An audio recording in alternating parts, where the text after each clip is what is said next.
வணக்கம். உங்கள் அன்பு சகோதரி மணிமேகலை இன்று கூற இருப்பது என்ன அப்படின்னாக்கா, கொடுங்கோன்மை அதிகாரத்தின் 9வது குறள்.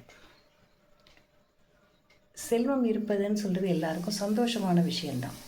ஏன்னா எல்லாருக்குமே எல்லாம் நினைச்சதெல்லாம் கிடைக்க போகுது அப்படிங்கிறது தான். ஆனால் அந்த செல்வம் ஒரு கொடுங்கோன்மை அரசனின் கீழ் இருந்தால் கஷ்டம். யாருக்கு செல்வம் இருக்கணும்? மக்களுக்கு.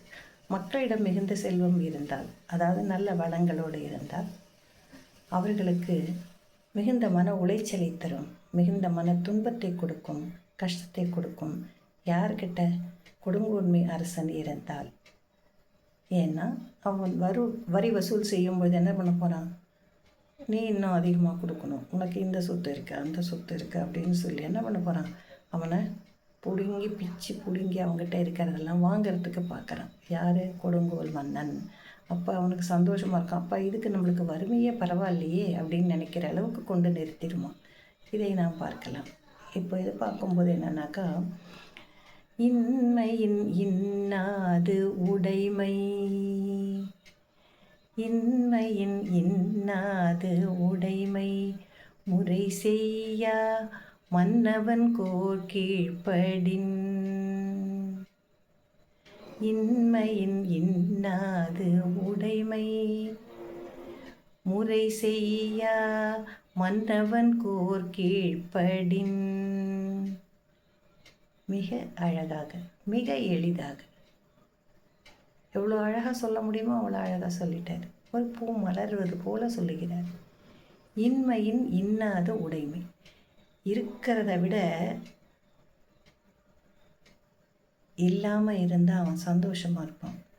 இன்மையின் இல்லாது உடைமை, இல்லைன்னு நான் கஷ்டப்படுறதை விட இருக்குன்னு சொல்லி கஷ்டப்படுறது அதை விட கொடியதாக இருக்கிறது. அதிகமான துன்பத்தை தரக்கூடியதாக இருக்குமா மக்களுக்கு. எப்போ யாராவது செல்வம் இருந்தால் எனக்கு வருத்தம்னு சொல்லுவானா? இல்லை, எனக்கு ரொம்ப துன்பம்னு சொல்கிறானாம்மா. எப்போ சொல்கிறான் அப்படின்னாக்கா, முறை செய்யா மன்னவன் கோல் கீழ்ப்படின்.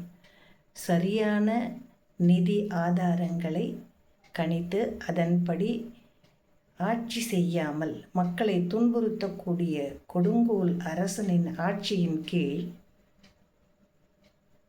செல்வந்தனுக்கு கூட ஐயோ நம்ம வறுமையாக இருந்தால் கூட தேவலாம் போல இருக்கே, இது ரொம்ப கொடுமையாக இருக்கேன்னு நினச்சி மிகுந்த துன்பத்திற்கு உள்ளாவார்கள் என்று வள்ளுவர் நமக்கு சொல்லி இருக்கிறார். அதாவது இல்லைன்னு நான் கஷ்டப்படுறதை விட இருக்குன்னு கஷ்டப்படுறது அதிகமாக இருக்கும். எப்போ என்றால் கொடுங்கோல் ஆட்சியின் கீழ். நன்றி. நாளை அடுத்த பதிவில் நாம் மீண்டும் இணையலாம்.